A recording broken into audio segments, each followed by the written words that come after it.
Hey everyone, thanks for tuning in to the AFE Factory. I thought now that the Jag Tiger 2 is complete, I'd lift the lid on this box, which is the next kit that I'm going to be doing, and see what's going on and see what we've got to work with. Now, this is another Modellcolect vehicle, tank, so I'm not expecting any surprises. I kind of know what to expect now. So this is the Tiger 3 or the E-75 with 10.5cm L68 gun. They do another version of this with the 12.8cm gun. Again, I chose this one basically mainly because of the, again, pepper pot muzzle brake. I just really like the look of those.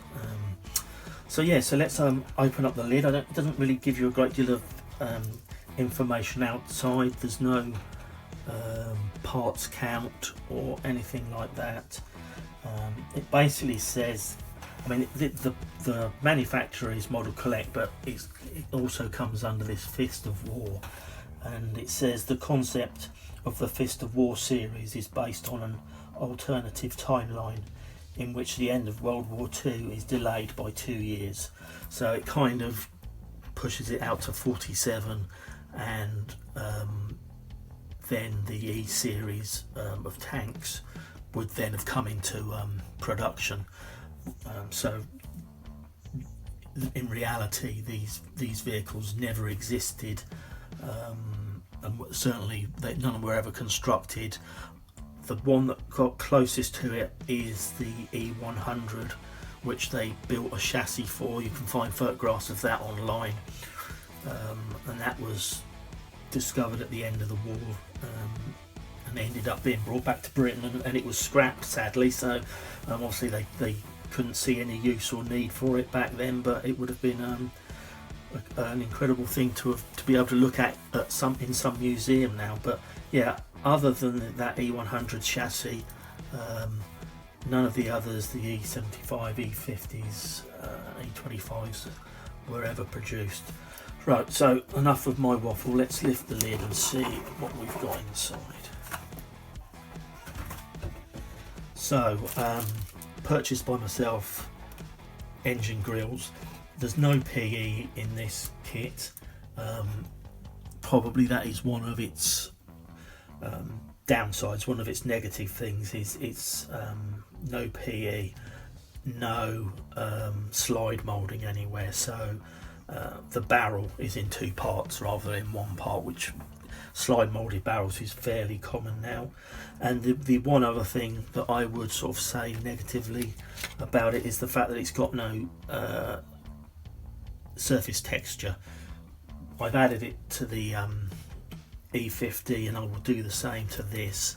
But again, most vehicles now, and even if you go back 10-15 years, you could buy kits that had some sort of surface texture on them. So I think that's a little bit disappointing.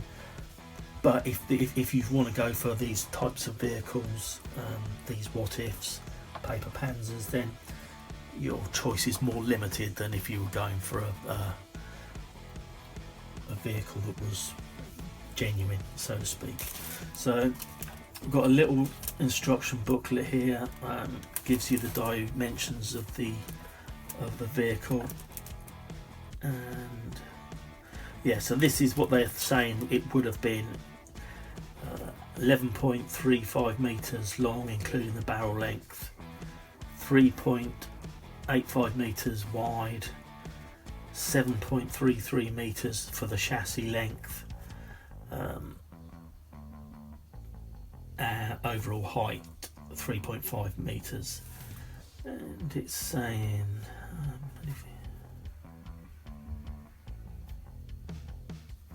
yeah, just some dimensions here about the weapon, which I've already said, 10.5cm L68, and an additional weapon, the machine gun, Maybach engine, turbocharged engine, top speed 50 kilometers. So again, that's where they've got these figures from. I don't know whether that just fits into the new history that they've created.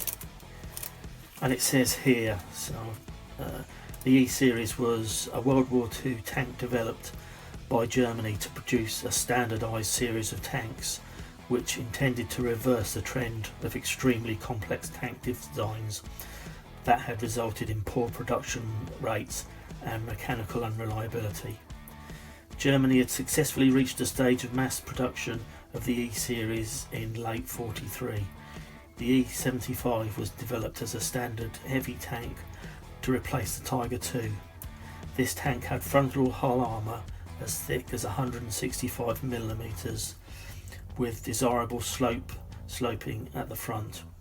This version of the E-75 equipped with a 10.5cm L68 gun with auto loader, which recorded 10 to 12 rounds per minute and 220mm armour penetration at a 1,000-yard distance. So again, that's not factual because obviously this vehicle didn't exist to be able to create these facts. So yes, it says story of the Fists of War. So let's have a look what we've got. So not many sprues, as you can see there.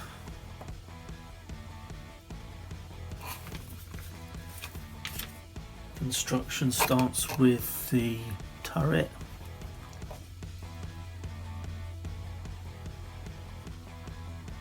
And we've got some of the inner workings of the gun at the breech end.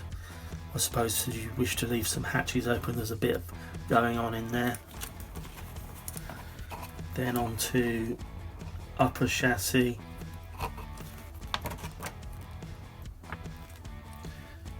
Wheels, the simplified wheel setup that you get with the E-75 over the King Tiger. And then we've got rear chassis. And then complete. So yeah, very simple. So let's open these up and see what we've got.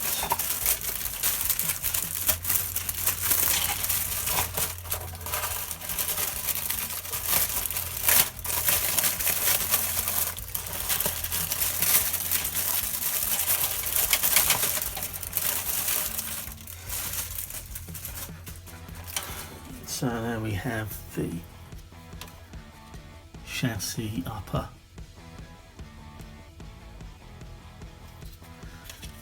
I don't know whether you'll be able to see, but completely devoid of any texture whatsoever. It does have, yeah, and what I found with the E50 Jag Tiger, the cut marks are also got nothing there at all. So I went over those with a scalpel and put some cut lines into them, softened it first with some Tamiya cement, the white topped one, which I also used for softening the plastic for doing the texture. Just softened it and then scribed it with a scalpel, I think I used, and that gave it a better effect. Yeah, the engine deck again, as you can see, that's how it would be if I hadn't bought the PE grills, so it needed something on there. Again, lower hull is it's just got a few bits on there. Access hatches, slots for where the suspension units go in, but otherwise pretty plain.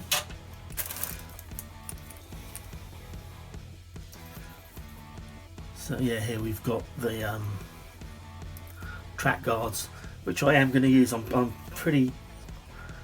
in two minds. I may just put them on and just have this as a fairly new vehicle without so much damage. I tend to like leaving stuff off, like track guards fixing, for example, or adding damage just to make them you know, look like they've been out and about, even if it's just for a few days in a battle. They pick up damage really quickly. But I may do this one and put everything on. I will probably look to changing the tow cables and just use some wire on them, and just maybe I'll bend them around a bit and just make it look a bit more interesting. But as you can see, everything's here, rear, the chassis rear there, drive sprocket housings, exhausts, etc, etc.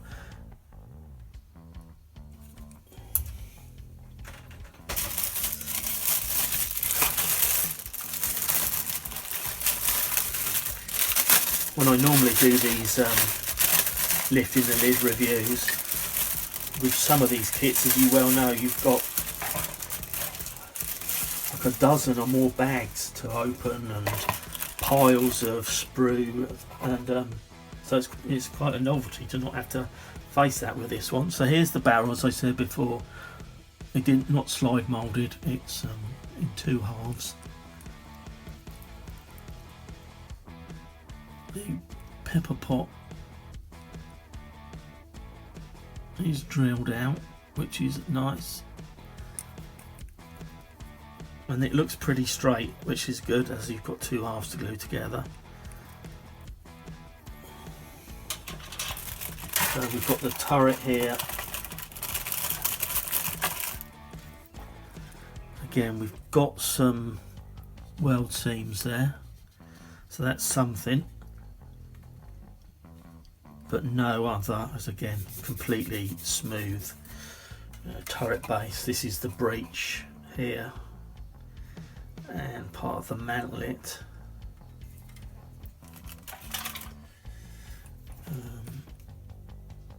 So yeah, we've got the front of the turret there and the rear with the door, hatches, handles, the hangers, track hangers for the turret, and range finders here for each side of the turret. And then finally, it's a bag of wheels and track components.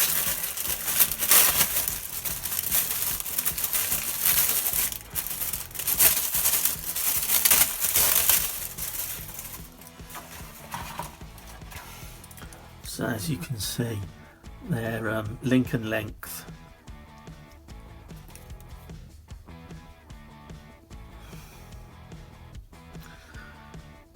And they'll do the job. I mean, they're neither outstandingly great or terrible. You know, they're crisply moulded for what they are. The detail is on there. So we'll see how I get on with those.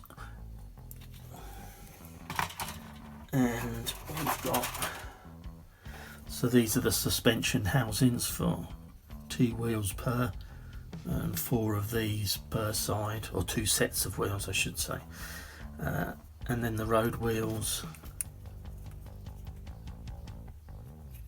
and sprockets and idlers.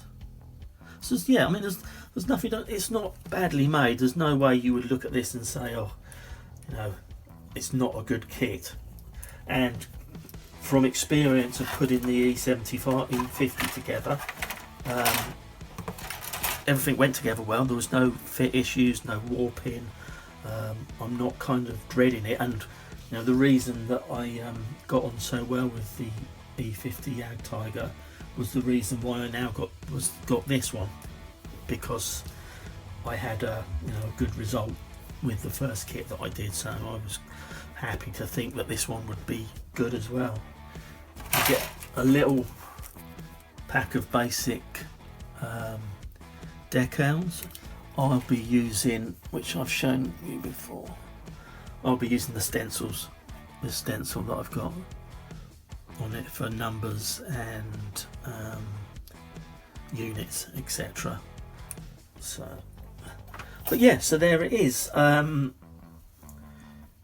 Not a bad kit. I'm confident it'll go together. You'll soon see, so will I when I start building it.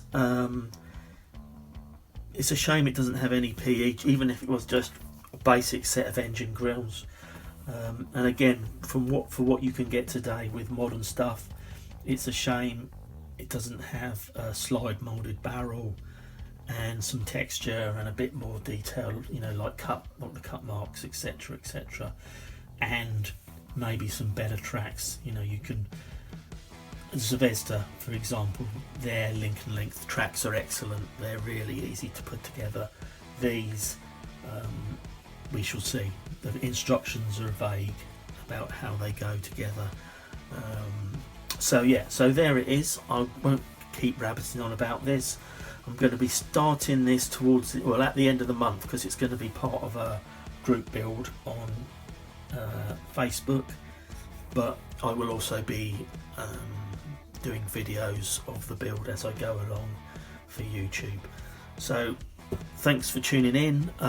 Please like and subscribe. Any questions, any comments, leave them in the comment section below, and I'll catch up with you soon. Cheers.